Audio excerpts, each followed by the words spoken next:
আসসালামু আলাইকুম। সম্মানিত ভাইরা কেমন আছেন? আশা করি ভালো আছেন। আন আবি হুরাইরা রাদিয়াল্লাহু তাআলা আনহু قال قال رسول الله صلى الله عليه وسلم।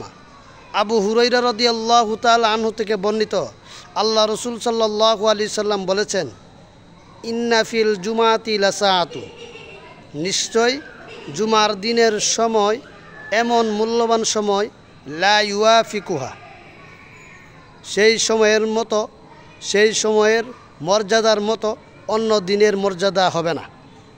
আব্দুল মুসলিমুন ইয়াসআলুল্লাহ ফিহি খৈরন, যদি কোনো মুমিন বান্দা জুমার দিনে আল্লাহর নিকট কোনো কল্যাণ চায়, ইল্লা আতাহু ইয়াহু, কেবল আল্লাহ তাআলা তাকে দান করবেন।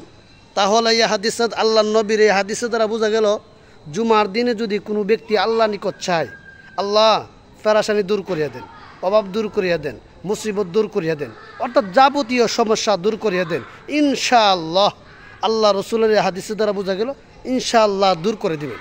এই জন্য ভাই, ইসলামের জন্য ভাই ভিডিওটা সাপোর্ট করবেন, শেয়ার করবেন, কমেন্ট করবেন। আসসালামু আলাইকুম।